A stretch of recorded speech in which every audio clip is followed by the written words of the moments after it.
ಬಲ್ಲ ಮೂಲಗಳಿಂದ ಬಂದ ಮಾಹಿತಿ ತೆರೆಮರೆ ನಾಟಕದಲ್ಲಿ ಕಂಡಿದ್ದು ಕೇಳಿದ್ದು ರಾಜಕೀಯ ಪಕ್ಷಗಳ ಒಳಗೊಂದು ಇಣುಕು ನೋಟ ಇದು ಒಳ ನೋಟ. ನಾನು ಶ್ರೀಪಾದ್ ಪಾಟೀಲ್. ಈಗ ಟಾಪ್ ಸ್ಟೋರೀಸ್ ಅನ್ನ ಗಮನಿಸೋಣ.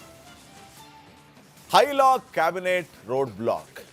ಕ್ಯಾಬಿನೆಟ್ ವಿಸ್ತರಣೆ ಆಗಬೇಕು ಅಂದ್ರೆ ರಾಜ್ಯದ ನಾಯಕರ ಪಟ್ಟಿಗೆ ಹೈಕಮಾಂಡ್ ಒಪ್ಪಿಗೆ ಕೊಡಬೇಕು. ಆದರೆ ಹಾಗೆ ಒಪ್ಪಿಗೆ ಕೊಡಬೇಕಾಗಿರುವಂತಹ ಹೈಕಮಾಂಡ್ ನಾಯಕರೇ ರಾಜಕೀಯ ಅನಿವಾರ್ಯ ಸನ್ನಿವೇಶಗಳ ನಡುವೆ ಲಾಕ್ ಆಗಿ ಕೂತ್ರೆ ಪಟ್ಟಿಗೆ ಒಪ್ಪಿಗೆ ಕೊಡೋರು ಯಾರು? ವಿಸ್ತರಣೆ ಆಗೋದು ಹೇಗೆ? ಇಷ್ಟಕ್ಕೂ ಹೈಕಮಾಂಡ್ ನಾಯಕರನ್ನೇ ಕಟ್ಟಿ ಹಾಕಿರೋ ಆ ರಾಜಕೀಯ ಸನ್ನಿವೇಶ ಯಾವುದು? ನೋಡೋಣ ಒಳನೋಟ ಟಾಪ್ ಸ್ಟೋರಿ ನಂಬರ್ 1 ನಲ್ಲಿ. ಇನ್ನು ಎರಡನೇ ಸ್ಟೋರಿ, ಇದೇ ನನ್ನ ಉತ್ತರ. ಕರ್ನಾಟಕದ ಮುಖ್ಯಮಂತ್ರಿ ಡಿ ಕೆ ಶಿವಕುಮಾರ್ ಅವರಿಗೆ ಉತ್ತರ ಅಂದರೆ ತುಂಬಾ ಇಷ್ಟ. ಅದಕ್ಕೆ ಅವರು ಮೊದಲನೇ ದಿನವೇ ಅಧಿಕಾರಿಗಳಿಗೆಲ್ಲ ಸಭೆ ಸುದ್ದಿಗೋಷ್ಠಿ ಎಲ್ಲ ಉತ್ತರಕ್ಕೆ ಆಗಬೇಕು ಅಂತ ಹೇಳಿಬಿಟ್ರು. ಆದರೆ ಉತ್ತರ ಕೊಡೋದು ಕೂಡ CMಗೆ ಇಷ್ಟಾನ? ಅದರಲ್ಲೂ 20 ಖಾತೆಗಳಿಗೆ ಸಂಬಂಧಪಟ್ಟ ಉತ್ತರ ಕೊಡೋದು ಅಂದರೆ ಅದು ಅಧಿವೇಶನದಲ್ಲಿ ಹೆಂಗೆ ಕೊಡ್ತಾರೆ ಉತ್ತರ? ನೋಡೋಣ ಒಳನೋಟ ಟಾಪ್ ಸ್ಟೋರಿ ನಂಬರ್ 2ರಲ್ಲಿ. ಈಗ ಟಾಪ್ ಸ್ಟೋರಿ ನಂಬರ್ 1. ರಾಜ್ಯದಲ್ಲಿ ಸಚಿವ ಸಂಪುಟ ವಿಸ್ತರಣೆ ಆಗಬೇಕು ಅಂದರೆ ಹೈಕಮಾಂಡ್ ಪರ್ಮಿಷನ್ ಕೊಡಬೇಕು. ಆದರೆ ಹೀಗೆ ಪರ್ಮಿಷನ್ ಕೊಡಬೇಕಾಗಿರೋ ಹೈಕಮಾಂಡ್ ನಾಯಕರನ್ನ ರಾಜಕೀಯ ಅನಿವಾರ್ಯ ಸನ್ನಿವೇಶಗಳು ಕಟ್ಟಿ ಹಾಕಿದರೆ ಏನು ಮಾಡ್ತಾರೆ? ಹಾಗೆ ಕೈ ವರಿಷ್ಠರನ್ನೇ ಕಟ್ಟಿ ಹಾಕ್ತಾ ಇರೋ ರಾಜಕೀಯ ಸನ್ನಿವೇಶ ಯಾವುದು? ಅದು ಹೇಗೆ ಕಟ್ಟಿ ಹಾಕ್ತಾ ಇದೆ ಅನ್ನೋದು ನಮ್ಮ ಒಳನೋಟಕ್ಕೆ ಕಂಡಿದೆ. ನೋಡ್ಕೊಂಬ.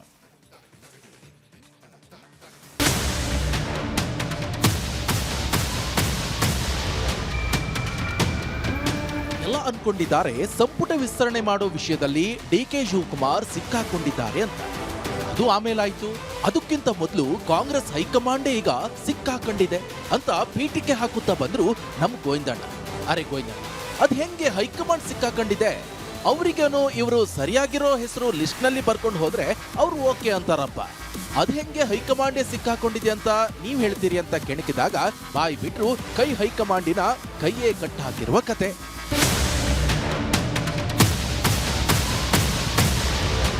ವಿಷಯ ಏನಪ್ಪಾ ಅಂತ ಹೇಳಿದ್ರೆ, ದಿಲ್ಲಿಯ ಕೋಟ್ಲಾ ಮಾರ್ಗದ ಇಂದಿರಾ ಭವನದ ಕಚೇರಿಯ ಮೂಲಗಳ ಪ್ರಕಾರ ಮೊನ್ನೆ ಸಿದ್ದರಾಮಯ್ಯ, DK ಶಿವಕುಮಾರ್ ಹಾಗೆ BK ಹರಿಪ್ರಸಾದ್ ಸಚಿವರ ಲಿಸ್ಟ್ ತಗೊಂಡು ದಿಲ್ಲಿಗೆ ಹೋದಾಗ ಸ್ವತಃ ರಾಹುಲ್ ಗಾಂಧಿ ಆ ಪಟ್ಟಿಗಳನ್ನ ತಿರಸ್ಕರಿಸಿದ್ರು.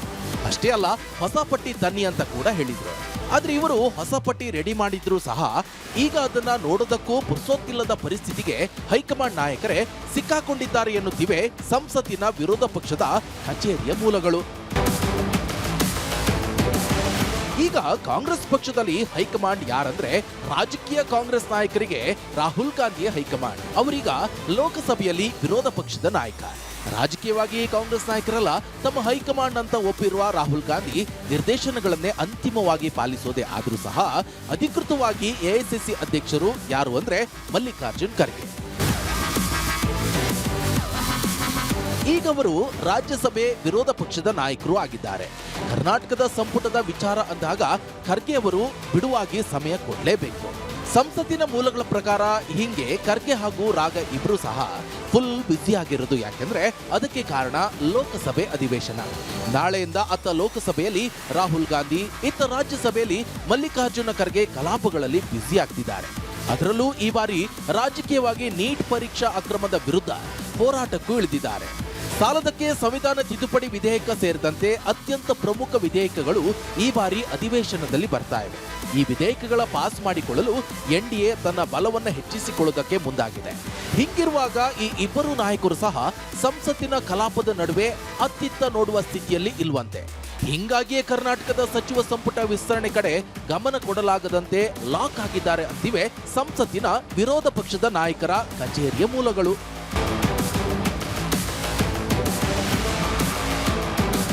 ಹಂಗಾದ್ರೆ ಏನ್ ಮಾಡ್ತಾರೆ ಅಂತ ಇಲ್ಲಿ ಕಾಂಗ್ರೆಸ್ ನಾಯಕರ ಆಪ್ತ ಮೂಲಗಳನ್ನ ಕೇಳಿದ್ರೆ ಅವರು ಬೇರೆಯದೇ ಕತೆ ಹೇಳ್ತಿದ್ದಾರೆ.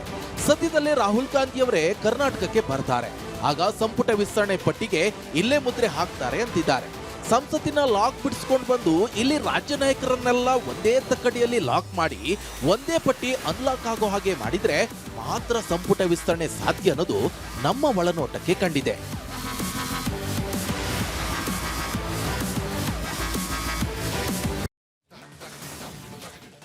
ಈಗ ಯಾಕೆ ಏನು ಎತ್ತ ಅನ್ನೋದರ ಸಂಪೂರ್ಣ ವಿಚಾರವನ್ನ ವರದಿಯಲ್ಲಿ ನೀವು ಗಮನಿಸಿದ್ರಿ. ಒಂದ್ ಕಡೆ ದೇಶದ ಸಮಸ್ಯೆಗಳ ಬಗ್ಗೆ ಚರ್ಚೆಯನ್ನು ನಡೆಸಬೇಕಾಗಿದೆ. ಇನ್ನೊಂದು ಕಡೆ ಸಂಪುಟ ರಚನೆಗೆ ಪಟ್ಟಿಯ ವಿಮರ್ಶೆಯೂ ಕೂಡ ಆಗಬೇಕಾಗಿದೆ. ಹೆಂಗೆ ಮಾಡುತ್ತೆ ಈಗ ಕಾಂಗ್ರೆಸ್ನ ಹೈಕಮಾಂಡ್ ಅನ್ನುವಂಥದ್ದು ಸದ್ಯಕ್ಕಿನ ಪ್ರಶ್ನೆ ಆಗಿದೆ. ಈಗ ದೇಶದ ವಿಚಾರಗಳ ಬಗ್ಗೆ ಚರ್ಚೆ ಆಗುತ್ತೆ ಸಂಸತ್ತಿನಲ್ಲಿ, ಈ ಕಡೆ ಪಟ್ಟಿಯನ್ನು ವಿಮರ್ಶೆ ಮಾಡಬೇಕು. ಹಾಗಿದ್ರೆ ಕಾಂಗ್ರೆಸ್ನ ಹೈಕಮಾಂಡ್ ನಿಷ್ಕರ್ಷೆ ಹೆಂಗೆ ಮಾಡುತ್ತೆ ಅನ್ನುವಂಥ ಪ್ರಶ್ನೆಯೂ ಕೂಡ ಇಲ್ಲಿ ಮೂಡುವಂಥದ್ದು ಸಹಜ. ಅಂದರೆ ಸಮಯ ಸಿಗುತ್ತಾ ಅಥವಾ ಸಮಯವನ್ನು ಕೊಡಲೇಬೇಕಾ ಅಥವಾ ಕೊಡ್ತಾರಾ ಅನ್ನುವಂಥ ಪ್ರಶ್ನೆ ಇದೆ. ಸೊ ಅಧಿವೇಶನದಲ್ಲಿ ಪ್ರಮುಖ ವಿಧೇಯಕಗಳ ಪರಾಮರ್ಶೆ ಕೂಡ ನಡೀಲಿಕ್ಕಿದೆ. ನೀಟ್ ಅಕ್ರಮದ ವಿರುದ್ಧ ಹೋರಾಟದ ಉತ್ಕರ್ಷೆಯೂ ಕೂಡ ಜೋರಾಗಿದೆ ವಿಪಕ್ಷ ನಾಯಕರಿಗೆ. ಈ ಮಧ್ಯೆ ಹೈಕಮಾಂಡ್ ಮಂತ್ರಿ ಪಟ್ಟಿಯ ಪರಾಮರ್ಶೆ ಮಾಡುತ್ತಾ, ಮಾಡೋದಕ್ಕೆ ಸಮಯ ಸಿಗುತ್ತಾ, ನಾವೀಗ ಇದ್ರ ಮೇಲೆ ಫೋಕಸ್ ಮಾಡಿದರೆ ಇದೇನು ಮಾಡ್ಬೋದು ಬಿಡಿ ಆರಾಮಾಗಿ ಅನ್ನುವಂತಹ ಕನ್ಕ್ಲೂಷನ್ಗೆ ಬಂದಂಗಿದೆಯಾ ಕಾಂಗ್ರೆಸ್ನ ಹೈಕಮಾಂಡ್? ಇವೆಲ್ಲವೂ ಕೂಡ ಈಗ ಪ್ರಶ್ನೆಯಾಗಿ ಕಾಡ್ತಾ ಇದೆ. ಹಾಗಿದ್ರೆ ಏನು ಮಾಡ್ತಾರೆ ಕಾಂಗ್ರೆಸ್ನ ಹೈಕಮಾಂಡ್ ಅನ್ನುವಂಥ ಪ್ರಶ್ನೆಗೆ ಉತ್ತರ ಏನಾದರೂ ನಮ್ಮ ಗುಸುಗುಸು ಗೋವಿಂದಣ್ಣನಿಗೆ ಸಿಕ್ಕಿದೆಯಾ ಮೂಲಗಳ ಮೂಲಕ ಅನ್ನೋದನ್ನು ಹೇಳೋದಕ್ಕೆ ನನ್ನ ಕೊಲೀಗ ವೀರೇಂದ್ರ ಕೂತಿದ್ದಾರೆ. ವೀರೇಂದ್ರ, ಈಗ ನೀವು ವರದಿಯಲ್ಲಿ ಎಲ್ಲ ವಿಚಾರಗಳನ್ನು ಪ್ರಸ್ತಾಪ ಮಾಡಿದ್ರಿ. ಅಂದರೆ ಏನು ಹೇಳೋದಕ್ಕೆ ಹೋಗ್ತಾ ಇದ್ದೀರಿ ನೀವು? ನೇರವಾಗಿ ನಾನೊಂದು ಪಾಯಿಂಟನ್ನು ಹೇಳಿಬಿಡ್ತೀನಿ, ಪಾಯಿಂಟಿಗೆ ಬಂದುಬಿಡ್ತೀನಿ.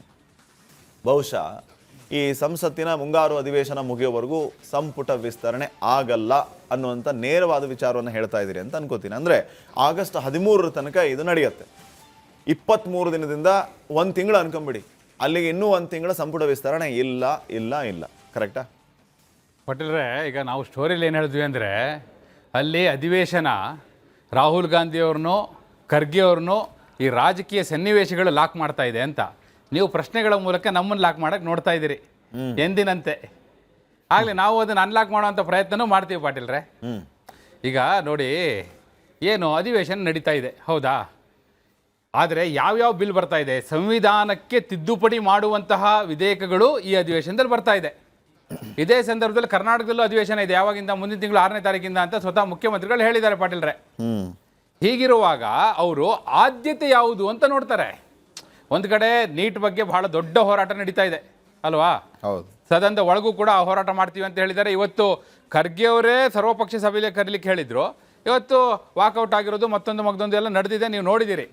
ಆದರೆ ಕಾಂಗ್ರೆಸ್ ಹೈಕಮಾಂಡ್ ಈಗ ಆಲೋಚನೆ ಮಾಡೋದು ಏನಂದರೆ, ಈಗ ನಾಳೆ ಬೇರೆ ಡಿ ಕೆ ಶಿವಕುಮಾರ್ ಬೇರೆ ಡೆಲ್ಲಿಗೆ ಹೋಗ್ತಾ ಇದ್ದಾರಂತೆ ನಾಳೆ ನೈಟ್. ಅದೇನಕ್ಕಂದ್ರೆ ತಮಿಳುನಾಡು ಅಲ್ಲಿ ಒಂದು ನಿಲುವಳಿ ಸೂಚನೆ ಬೇರೆ ತರ್ತಾ ಇದೆ, ಕಾವೇರಿ ಮೇಕೆದಾಟು ವಿಚಾರವಾಗಿ. ಸೊ ಹೀಗಿರುವಾಗ ಅಲ್ಲಿ ಸಂಸದರ ಜೊತೆ ಎಲ್ಲ ಮಾತಾಡ್ಲಿಕ್ಕೆ ಹೋಗ್ತಾ ಇದ್ದಾರೆ. ಇದ್ರ ಮಧ್ಯೆಯೇ ಏನಾದರೂ ಹೋಗಿ, ಈಗ ಸಿದ್ದರಾಮಯ್ಯವರು ಹೋಗಬೇಕಾಗುತ್ತೆ, ಬಿ ಕೆ ಹರಿಪ್ರಸಾದ್ ಅವರು ಹೋಗಬೇಕಾಗುತ್ತೆ, ಬರೀ ಸಿ ಎಂ ಒಬ್ಬರು ಹೋಗಲ್ಲ. ಸಿ ಎಂ ಒಬ್ಬರೇ ಹೋದರೆ ಅದು ಕೇವಲ ಸಂಸತ್ತಿಗೆ, ಸಂಸದರ ಮೀಟಿಂಗಿಗೆ, ಸಂಸದರ ಸಭೆ, ಮೇಕೆದಾಟು ಇದಕ್ಕೆ ಸೀಮಿತ ಆಗಿರುತ್ತೆ. ಒಂದು ವೇಳೆ ಸಂಪುಟ ವಿಸ್ತರಣೆ ಬಗ್ಗೆ ಚರ್ಚೆ ಆಗ್ಬೇಕಂದ್ರೆ ಇವರೆಲ್ಲ ಹೋಗ್ಬೇಕು. ಇವರೆಲ್ಲ ಹೋಗಿ ಅಲ್ಲಿ ಸಮಾಲೋಚನೆ ಮಾಡಿ ಪಟ್ಟಿಗೆ ಹೈಕಮಾಂಡ್ ಅಧಿಕೃತ ಮುದ್ರೆ ಒತ್ತಬೇಕು. ಅಂದರೆ ರಾಹುಲ್ ಗಾಂಧಿ ಅವರು, ಮಲ್ಲಿಕಾರ್ಜುನ್ ಖರ್ಗೆ ಅವರು ಇಬ್ಬರೂ ಫ್ರೀ ಆಗಬೇಕು. ಇಬ್ಬರೂ ಫ್ರೀ ಆಗಬೇಕು ಅಂದರೆ ಅವ್ರ ಮುಂದೆ ಒಂದೆರಡಲ್ಲ ಸವಾಲುಗಳಿರೋದು ಅಧಿವೇಶನದಲ್ಲಿ. ಮತ್ತು ಈ ಬಾರಿ ಮತ್ತೊಂದು ಏನಾಗ್ತಿದೆ ಗೊತ್ತಾ, ಸಂವಿಧಾನ ತಿದ್ದುಪಡಿ ವಿಧೇಯಕಕ್ಕೆ NDAಗೆ 360 ಸ್ಥಾನಗಳು ಬೇಕು. ಅವ್ರ ಹತ್ರ 300 ಇದೆ. 60 ಸ್ಥಾನಗಳಿಗೆ ಈ ಇಂಡಿ ಒಕ್ಕೂಟದಲ್ಲಿ ಇದ್ದವ್ರನ್ನೆಲ್ಲ ಸೆಳಿತಾ ಇದ್ದಾರೆ ಅವರು. ಈಗ ಆಲ್ರೆಡಿ DMK ಈ ಡಿಲಿಮಿಟೇಷನ್ ಬಿಲ್ ವಿಚಾರವಾಗಿ ಆ ಕಡೆ ಜಂಪ್ ಮಾಡಾಗಿದೆ, NCP ಅವರು ಆ ಕಡೆ ಹೋಗಿದ್ದಾಗಿದೆ. ಹಿಂಗಿರುವಾಗ ಅವ್ರನ್ನೆಲ್ಲ ಹಿಡಿದಿಟ್ಕೊಳ್ಬೇಕಾದ ಸವಾಲು ಇದೆ. ಯಾವುದು ಪ್ರಯಾರಿಟಿ ಅಂತ ನೋಡ್ತಾರೆ ಅವ್ರಿಗೆ. ನಮಗೆ ಆದ್ಯತೆ ಯಾವುದು, ರಾಜ್ಯವೋ ದೇಶವೋ? ನಾವು ಅದಕ್ಕೆ ಹೇಳಿರೋದು, ಟೈಟ್ಲಲ್ಲಿ ಕೊಟ್ಟಿದ್ವಿ, ರಾಜ್ಯವೋ ದೇಶವೋ, ದೇಶದಳು ರಾಜ್ಯವೋ ಅಂತ. ಅಂದರೆ ಈಗ ಅವ್ರು ಇಡೀ ದೇಶದ ವಿಚಾರಗಳಿಗೆ ಗಮನ ಕೊಡ್ತಾರೋ ಅಥವಾ ಕರ್ನಾಟಕ ರಾಜ್ಯದ ಸಂಪುಟ ವಿಸ್ತರಣೆಗೆ ಮಾತ್ರ ಗಮನ ಕೊಡ್ತಾರೋ, ಅಥವಾ ಆ ದೇಶದ ವಿಚಾರವನ್ನೆಲ್ಲವನ್ನೂ ಕೂಡ ಅದನ್ನು ಅಡ್ರೆಸ್ ಮಾಡ್ತಾ ಜೊತೆಗೆ ಈಗ ಸೈಕಲ್ ಗ್ಯಾಪ್ ಅಂತಾರಲ್ಲ, ಹಂಗೊಂದು ಗ್ಯಾಪಲ್ಲಿ ಏನಾದರೂ ಇದನ್ನು ಅಟೆಂಡ್ ಮಾಡ್ತಾರಾ? ಈ ಎಲ್ಲ ಪ್ರಶ್ನೆಗಳು ಇದೆ.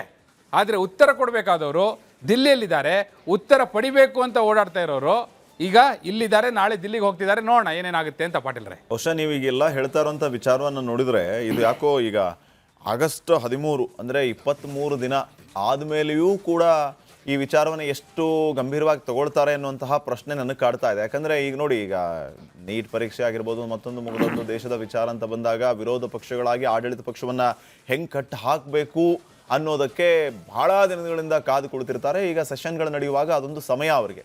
ಈಗಾಗಲೇ ಈ ನೀಟ್ ಪರೀಕ್ಷೆ ವಿಚಾರವಾಗಿ ಧರ್ಮೇಂದ್ರ ಪ್ರಧಾನ್ ರಾಜೀನಾಮೆ ಕೊಡಬೇಕು ಅಂತ ಕಾಕ್ರೋಚ್ ಪಾರ್ಟಿ ಅವರು ನಿರಂತರ ಪ್ರತಿಭಟನೆಯನ್ನು ಮಾಡ್ತಾ ಇದ್ದಾರೆ. ಸೊ ಈಗ ಅಸ್ತ್ರಗಳು ಬಾಳಿದೆ ವಿಪಕ್ಷಗಳ ಕೈಯಲ್ಲಿ. ಅದನ್ನು ಸದ್ವಿನಿಯೋಗ ಮಾಡ್ಕೊಳ್ಳೋದಕ್ಕೆ ಹೌಸನ್ನು ಅವರು ಸಂಪೂರ್ಣವಾಗಿ ಬಳಕೆ ಮಾಡ್ಕೊಳ್ತಾರೆ. ಆ ವಿಚಾರದ ಮೇಲೆ ಫೋಕಸ್ ಮಾಡುವಾಗ ಕರ್ನಾಟಕ ರಾಜ್ಯದಿಂದ ಡಿ ಕೆ ಶಿವಕುಮಾರ್ ಅವರು ಬಂದಿದ್ದಾರೆ ಪಟ್ಟಿ ಕೈಯಲ್ಲಿ ಇಟ್ಕೊಂಡು ಸಂಪುಟ ವಿಸ್ತರಣೆ ಮಾಡೋದಕ್ಕೆ ಅಂತಂದ ತಕ್ಷಣ ಎಲ್ಲ ಬಿಟ್ಟು ಡಿ ಕೆ ಶಿವಕುಮಾರ್ ಅವ್ರ ಹತ್ರ ಬಂದು ಕುತ್ಕೊಂಡ್ಬಿಡ್ತಾರೆ ಅಂತ ಅನ್ಸುತ್ತಾ? ಬಹುಶಃ ಇಂಪಾಸಿಬಲ್. ಹಿಂದಿನ ಉದಾಹರಣೆಗಳನ್ನ ನೋಡಿ ಹೇಳೋದಾದ್ರೆ ಹಿಂದಿನ ನಿದರ್ಶನಗಳು, ಈಗ ಸಿದ್ದರಾಮಯ್ಯನವರು 3 ವರ್ಷ ಮುಖ್ಯಮಂತ್ರಿ ಆಗಿದ್ರಲ್ಲ ಪಾಟೀಲ್ರೆ, ಎಷ್ಟೋ ಬಾರಿ ಅಧಿವೇಶನ ನಡೆಯುವಾಗಲೇ ಹೋಗಿದ್ರು ಸಂಪುಟ ವಿಸ್ತರಣೆಗೆ, ಸಂಪುಟ ಪುನರ್ರಚನೆಗೆ ಅಂತಾನೆ ಹೋಗಿದ್ರು. ಆದ್ರೆ ಅಧಿವೇಶನ ನಡೆಯುವಾಗ ಒಂದು ದಿನವೂ ಅವ್ರಿಗೆ ಟೈಮ್ ಕೊಟ್ಟಿಲ್ಲ. ಆಮೇಲೆ ಸಮಯ ಒಂದ್ ಸ್ವಲ್ಪ ಈಗ ಭಿನ್ನವಾಗಿದೆ. ಈಗ ನೀವು ಹೇಳ್ದಂಗೆ ಈಗ ಸಂಪೂರ್ಣ ಭಿನ್ನವಾಗಿದೆ, ಸ್ವಲ್ಪ ಅಲ್ಲ ಪಾಟೀಲ್ರೆ. ಯಾಕಂದ್ರೆ ನೋಡಿ, ಮತ್ತೆ ಈಗ ನೀವು ನೋಡಿದ್ರೆ ಡಿ ಕೆ ಶಿವಕುಮಾರ್ ಅವರು ಬಹಳ ಧಾರ್ಮಿಕ ನಂಬಿಕೆ ಉಳ್ಳವರು. ಅವರೇ ಈಗ ಈ ಆಷಾಢದಲ್ಲಿ ಸಂಪುಟ ವಿಸ್ತರಣೆ ಮಾಡ್ತಾರಾ ಅನ್ನುವಂಥ ಚರ್ಚೆನೂ ಕೆಲವರೆಲ್ಲ ಮಾಡ್ತಾ ಇದ್ರು. ಆದ್ರೆ ಈಗ ಬೀಸ್ತಿರೋದು ಆಷಾಢದ ಗಾಳಿ ಅಲ್ಲ, ಅಧಿವೇಶನದ ಗಾಳಿ. ಆ ಬಿರುಗಾಳಿಯೇ ಜೋರಾಗಿದೆ.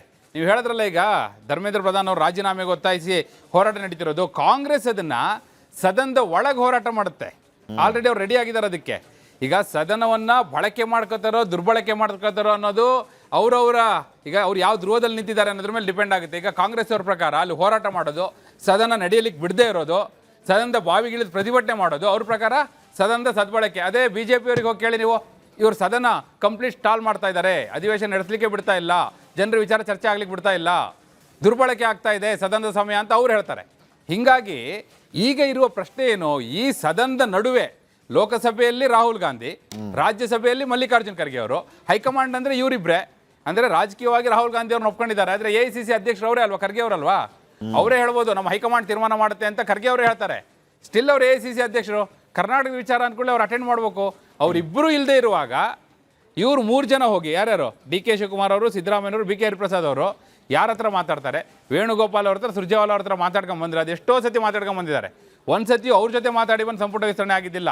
ರಾಹುಲ್ ಗಾಂಧಿ ಅವ್ರು ಫಾರಿನ್ನಲ್ಲಿದ್ದರು, ಅವ್ರು ಬರಬೇಕು ಅಂತಲೇ ಹೇಳ್ತಿರ್ತಾರೆ. ಮೊನ್ನೆವರೆಗೂ ನೋಡಿದ್ರಲ್ಲ, ರಾಹುಲ್ ಗಾಂಧಿ ಅವ್ರು ಫಾರಿನ್ನಲ್ಲಿದ್ದಾರೆ, ಬರಬೇಕು, ಇಲ್ಲಿವರೆಗೂ ಆಯಿತು, ಅವ್ರು ಬಂದಿದ್ದಾಯಿತು, ಬಂದ್ಮೇಲೆ ಹೋದ್ರು ಪಟ್ಟಿ ತಗೊಂಡು ಒಪ್ಪಲಿಲ್ಲ.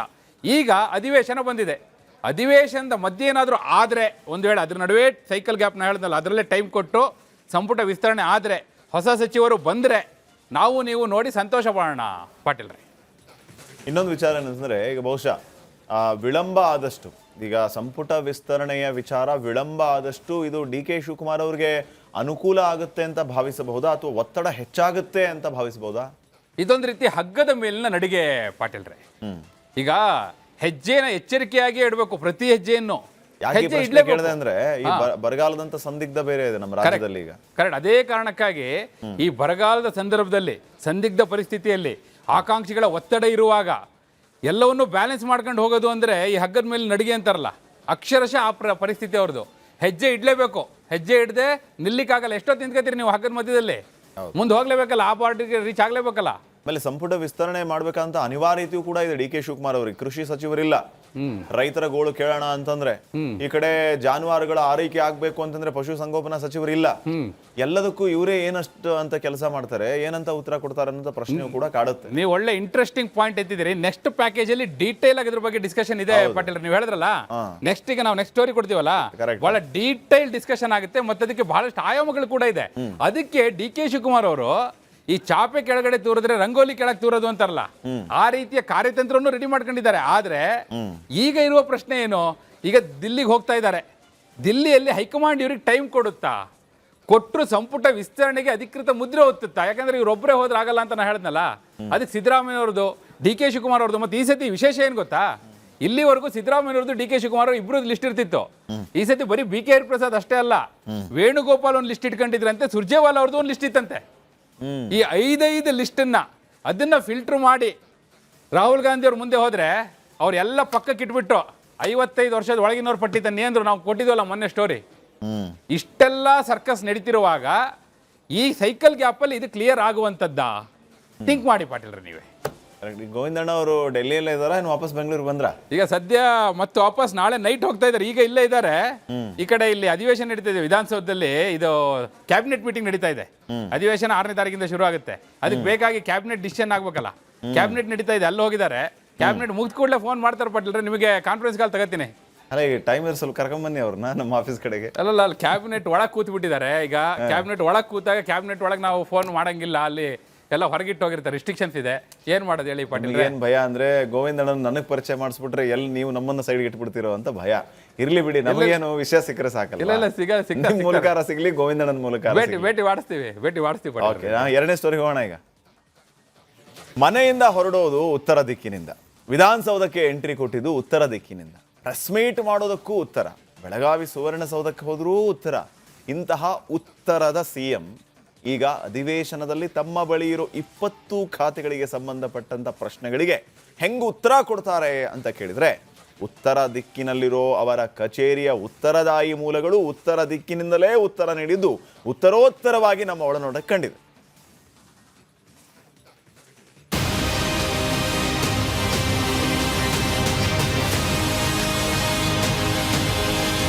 ಇರೋದೇ 13 ಜನ ಸಚಿವರು. ಇವರನ್ನ ಇಟ್ಕೊಂಡು ಹೆಂಗ್ ಅಧಿವೇಶನ ಮಾಡ್ತಾರೆ ಅಂತ ಕೇಳ್ತಿದ್ದಾರೆ. ಆದ್ರೆ ಚದುರಂಗದಾಟ ಆಡೋ ರಾಜಕಾರಣಿಗಳ ಆಟ ಇವ್ರಿಗೆ ಗೊತ್ತಿಲ್ಲ ಅಷ್ಟೇ ಅಂತ ಮತ್ತೆ ಒಗಟೊಗಟಾಗಿ ಮಾತಾಡ್ತಾ ಬಂದ್ರು ನಮ್ ಗೋವಿಂದಣ್ಣ. ಅರೆ ಗೋವಿಂದಣ್ಣ, ಯಾರದು ಚದುರಂಗದಾಟ ಆಡೋರು? ಇನ್ನೊಂದು ವಿಸ್ತರಣೆ ಮಾಡ್ತಾರಂತಲ್ಲ, ಮತ್ಯಾಕ್ 13 ಸಚಿವರನ್ನ ಇಟ್ಕೊಂಡು ಅಧಿವೇಶನ ಮಾಡ್ತಾರೆ ಅಂತ ಕೇಳಿದಾಗ ಬಾಯಿ ಬಿಟ್ರು ಚೆಸ್ ಆಡೋ ನಾಯಕರ ಕತೆ.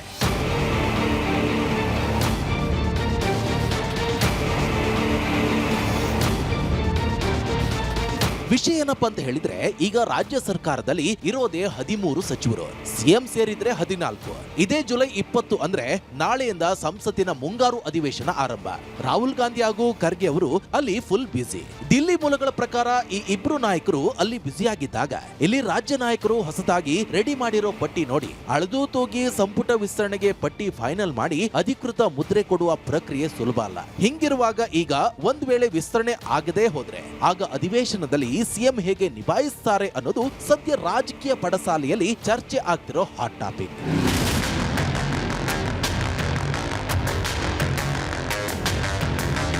ಅರೆ CM ನಿಭಾಯಿಸೋದೇನಿದೆ ಅಂದ್ರೆ, ಈಗ ಸಂಪುಟದಲ್ಲಿ 20 ಸಚಿವರು ನಿಭಾಯಿಸುವ ಖಾತೆಗಳು ಖಾಲಿ ಇವೆ. ಆ ಖಾತೆಗಳಿಗೆ ಸಂಬಂಧಿಸಿದ ಪ್ರಶ್ನೆಗಳು, ಚರ್ಚೆಗಳು, ನಿಲುವಳಿ ಸೂಚನೆಗಳನ್ನೆಲ್ಲ ಬಂದ್ರೆ ಆಗ ಉತ್ತರಿಸೋದು ಯಾರು ಅನ್ನೋದು ಪ್ರಶ್ನೆ. ನಿಯಮಾವಳಿ ಪ್ರಕಾರ CM ಬಳಿ ಇರೋ ಆ ಎಲ್ಲ ಖಾತೆಗಳಿಗೂ ಸದನದಲ್ಲಿ ಸ್ವತಃ ಮುಖ್ಯಮಂತ್ರಿಯೇ ಉತ್ತರದಾಯಿ. ಸದನದಲ್ಲಿ ಬರೋ ಪ್ರಶ್ನೆಗಳಿಗೆ, ಚರ್ಚೆಗಳಿಗೆ CM ಉತ್ತರಿಸಬೇಕು.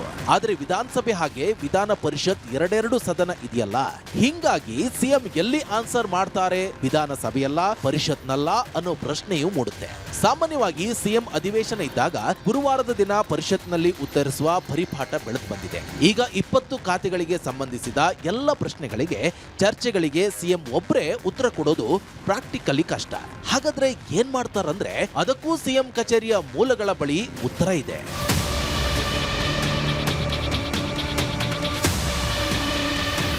ಮೊದಲೇ ಗೋವಿಂದಣ್ಣ ಹೇಳಿದ ಹಾಗೆ ಈ ಸವಾಲು ಎದುರಾಗೋದು ಈಗ ಚದುರಂಗದಾಟ ಆಡುವ ಮುಖ್ಯಮಂತ್ರಿಗೆ. ಯಾಕಂದ್ರೆ ಸ್ವತಃ DK ಶಿವಕುಮಾರ್ ಅವರೇ ಹೇಳಿಕೊಳ್ಳುವ ಹಾಗೆ ಅವರು ರಾಜಕಾರಣವನ್ನ ಫುಟ್ಬಾಲ್ ಆಡಿದ ಹಾಗೆ ಆಡಲ್ಲ, ಅವರೇನಿದ್ರು ಪೊಲಿಟಿಕಲ್ ಚೆಸ್ ಗೇಮ್. ಹಿಂಗಾಗಿ ಒಂದ್ ವೇಳೆ ಸಂಪುಟ ವಿಸ್ತರಣೆ ಸದ್ಯಕ್ಕೆ ಆಗದೆ ಹೋದ್ರೆ ಆಗ CM ಅಧಿವೇಶನ ಆರಂಭವಾಗುವ ಮೊದಲೇ ತಮ್ಮ ಬಳಿ ಇರುವ ಖಾತೆಗಳನ್ನ ಈಗಿರುವ 13 ಸಚಿವರಿಗೆ ಹೆಚ್ಚುವರಿಯಾಗಿ ನೀಡುವ ಸಾಧ್ಯತೆ ಇದೆ ಎನ್ನುತ್ತಿವೆ CM ಕಚೇರಿಯ ಮೂಲಗಳು. ಈ ಮೂಲಕ ಈಗಿರುವ ಸಚಿವರಿಗೆ ಹೆಚ್ಚುವರಿ ಖಾತೆ ಕೊಟ್ಟು ಅವರಿಗೆ ಸದ್ಯ ನಿಭಾಯಿಸಲು ಹೇಳಿ ಸದನದಲ್ಲೂ ಉತ್ತರ ನೀಡುವ ಜವಾಬ್ದಾರಿಯನ್ನ ಸಚಿವರಿಗೆ ಹಸ್ತಾಂತರಿಸುವ ತಂತ್ರವು ಸಿದ್ಧವಾಗಿರುವುದು CM ಕಚೇರಿಯ ಮೂಲಗಳ ಮೂಲಕವೇ ನಮ್ಮ ಒಳನೋಟಕ್ಕೆ ಕಂಡಿದೆ.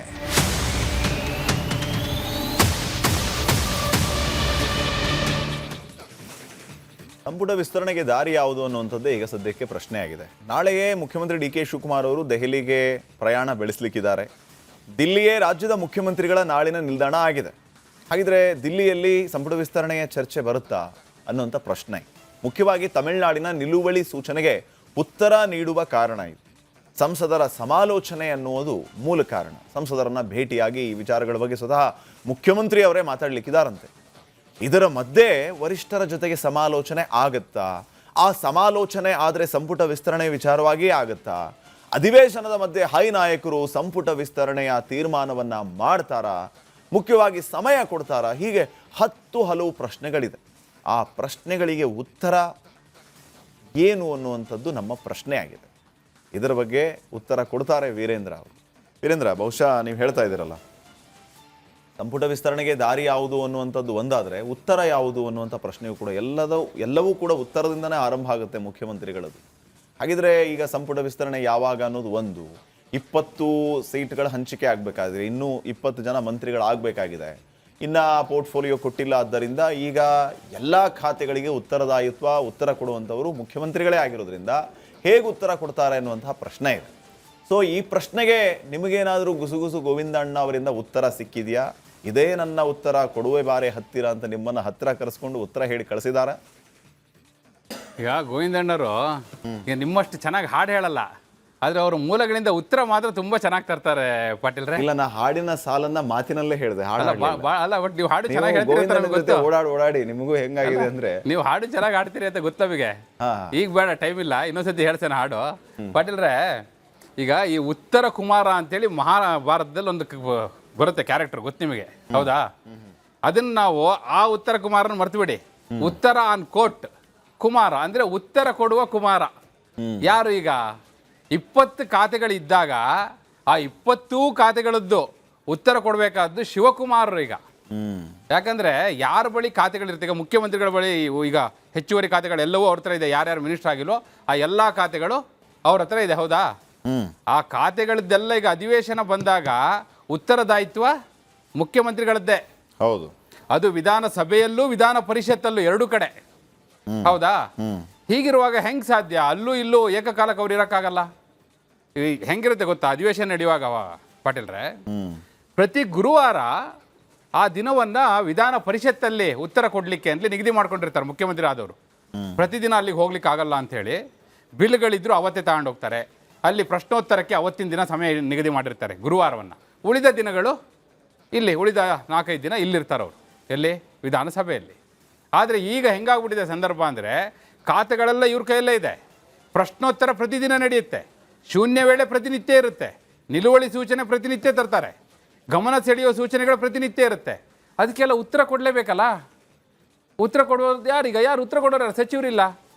ಅದಕ್ಕೋಸ್ಕರನೇ ಈಗ ಸಂಪುಟ ವಿಸ್ತರಣೆಗೆ ಎಷ್ಟೆಲ್ಲ ವಿಘ್ನ ಇದೆ ಅಂತೇಳಿ ನಾವು ಹಿಂದಿನ ಸ್ಟೋರಿಯಲ್ಲಿ ಈಗಾಗಲೇ ಡಿಸ್ಕಸ್ ಮಾಡಿಬಿಟ್ಟಿದ್ದೀವಿ. ನಾವು ಮತ್ತೆ ವಾಪಸ್ ಅದಕ್ಕೆ ಹೋಗಲ್ಲ. ಹಾಗಾದ್ರೆ ಈಗ ಉಳಿದಿರುವ ದಾರಿ ಏನು? ಉತ್ತರ ಏನೀಗ ಇದಕ್ಕೆ?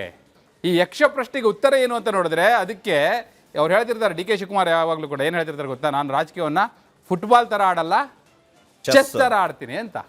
ಚದುರಂಗದ ಚತುರ, ಹೌದಾ? ಆ ಚದುರಂಗದ ಚತುರರು ಈಗ ಒಂದು ಹೊಸ ದಾರಿನ ಉತ್ತರವನ್ನು ಕಂಡುಕೊಂಡಿದ್ದಾರೆ. ಏನು ಉತ್ತರ ಅಂದರೆ, ಈ 20 ಖಾತೆಗಳಿದೆಯಲ್ಲ, ಈಗ ಮೊನ್ನೆ ಜಿಲ್ಲೆ ಎಲ್ಲ ಹಂಚಿದ್ರು ನೋಡಿ, ಒಬ್ಬೊಬ್ರಿಗೆ 2-2, 3-3, ಕೆಲವರಿಗೆ 4 ಜಿಲ್ಲೆ ಎಲ್ಲ ಕೊಟ್ಟರು ನೋಡಿ. ಹಾಗೆ ಖಾತೆಗಳನ್ನು ಕೂಡ ಹೆಚ್ಚುವರಿಯಾಗಿ ಈಗಿರುವ 13 ಸಚಿವರು ಇದ್ದಾರಲ್ಲ, ಅವ್ರಿಗೆ ಹಂಚಿಬಿಡೋದು.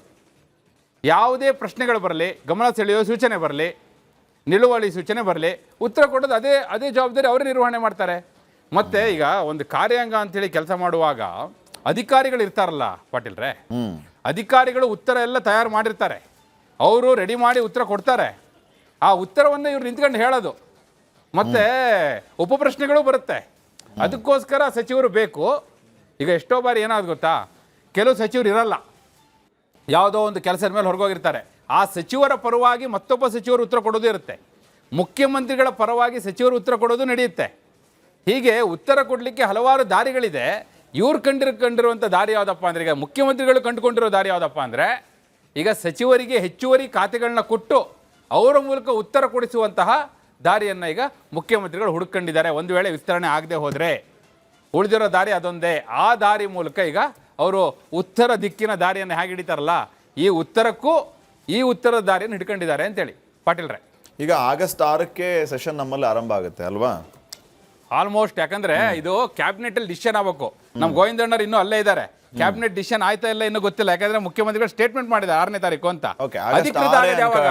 ಆಯ್ತು, ಆಗಸ್ಟ್ 6 ಅಥವಾ ಆಗಸ್ಟ್ ಫಸ್ಟ್ ವೀಕ್ ಅನ್ಕೊಳ್ಳೋಣ ನಾವು.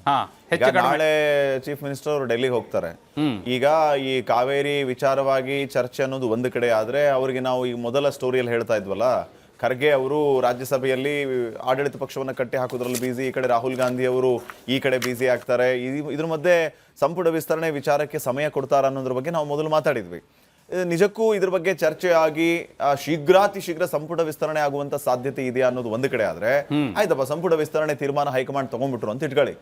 ಈಗ ಅವರೆಲ್ಲ ಪ್ರಮಾಣ ವಚನ ತಗೋಬೇಕು, ಅವರಿಗೆ ಮತ್ತೆ 1 ದಿನನೋ 2 ದಿನ ಆದ್ಮೇಲೆ ಪೋರ್ಟ್ಫೋಲಿಯೋ ಹಂಚಿಕೆ ಆಗ್ಬೇಕು, ಅವರು ತಮ್ಮ ಕಚೇರಿಗೆ ಹೋಗಿ ಅಧಿಕಾರ ತಗೊಂಡು ಅಧಿಕಾರಿಗಳ ಜೊತೆಗೆ ಸಭೆ ಮಾಡಿ ಉತ್ತರ ಕೊಡೋ ಅಷ್ಟರ ಮಟ್ಟಿಗೆ ಪ್ರಿಪೇರ್ ಆಗ್ಬಿಡ್ತಾರೆ ಅಂತ ನನಗನ್ನಿಸ್ತಾ ಇಲ್ಲ. ಟೈಮ್ ಬಹಳ ಕಡಿಮೆ ಇದೆ. ನೀವು ಹೇಳಿದ್ದನ್ನ ನಾನು 2 ಆಯಾಮದಲ್ಲಿ ಉತ್ತರ ಕೊಡ್ತೀನಿ. ಒಂದು, ಹೊಸ ಸಂಪುಟ ವಿಸ್ತರಣೆ ಆಗಿ ಹೊಸ ಸಚಿವರು ಬಂದ್ರೆ ಅವರೂ ಆಗ್ಬೋದು, ಅಥವಾ ಈಗಿರುವ ಸಚಿವರಿಗೆ ಹೆಚ್ಚುವರಿ ಖಾತೆ ಕೊಡ್ಬೋದು. 2 ಆಯಾಮದಲ್ಲೂ ಏನಾಗುತ್ತೆ ಗೊತ್ತಾ ಪಾಟೀಲ್ರೆ, ಆ ಖಾತೆಯನ್ನ ಸ್ಟಡಿ ಮಾಡೋದಿದೆಯಲ್ಲ ನೋಡಿ, ಅದ್ರ ಆಳಕ್ಕೆ ಇಳಿದು ತಿಳ್ಕೋಬೇಕು. ಸುಮ್ಮನೆ ಉತ್ತರ ಕೊಡಕ್ಕಾಗಲ್ಲ. ಮತ್ತೆ ಕೆಲವರೆಲ್ಲ ನಿಂತ್ಕೊಂಡು ಪ್ರಶ್ನೆ ಕೇಳಲಿಕ್ಕೆ ಶುರು ಮಾಡಿದ್ರೆ ಅವ್ರು ಯಾವ ಆಳ ಕೇಳಿತಾರೆ ಅಂದ್ರೆ ಪಾತಾಳದಿಂದ ಬಗ್ದು ತೆಗ್ದಂಗೆ ಪ್ರಶ್ನೆಗಳು ಕೇಳ್ಬಿಡ್ತಾರೆ. ಎಷ್ಟೋ ಜನರು ಅಪ್ಡೇಟ್ ಆಗಿರಲ್ಲ. ಇಲಾಖೆಯಲ್ಲಿ ಬಹಳಷ್ಟು ಅಪ್ಡೇಟ್ ಆಗಬೇಕಾಗತ್ತೆ. ಅಷ್ಟರ ಮಟ್ಟಿಗೆ ಸಮಯ ಇದೆಯಾ? ನಂಬರ್ 1. ನಂಬರ್ 2, ಎಷ್ಟೋ ಬಾರಿ ಇದು ಅಧಿವೇಶನದಲ್ಲಿ ಆಗಿರೋಂಥದ್ದು ಹೇಳ್ತಾ ಇದ್ದೀನಿ ಪಾಟೀಲ್ರೆ, ಅಧಿಕಾರಿಗಳೇ ದಾರಿ ತಪ್ಪಿಸ್ಬಿಟ್ಟಿರ್ತಾರೆ. ಹೇಳ್ತಾರೆ ಎದುರುಗಡೆ ನಿಂತ್ಕೊಂಡು, ನೋಡಿ ನಿಮ್ಮ ಅಧಿಕಾರಿಗಳು ದಾರಿ ತಪ್ಪಿಸಿದ್ದಾರೆ, ತಪ್ಪು ಉತ್ತರ ಕೊಟ್ಟಿದ್ದಾರೆ, ಇದರಲ್ಲಿ ನೀವು ಸರಿಯಾದ ಉತ್ತರ ಕೊಡಿ ಸಚಿವರೇ, ನಿಮಗೆ ಗೊತ್ತಿದ್ದು, ನೀವು ಓಡಾಡಿದ್ದೀರಿ. ಮತ್ತು ನೋಡಿ ಸುಮ್ಮನೆ ಅಧಿವೇಶನಕ್ಕೆ ಬರೋಕ್ಕಾಗಲ್ಲ ಪಾಟೀಲ್ರೆ. ಏನು ಮಾಡೋ ಗೊತ್ತಾ ಪಾಟೀಲ್ರೆ? ಜಿಲ್ಲೆಗಳನ್ನ ಪ್ರವಾಸ ಮಾಡಬೇಕು.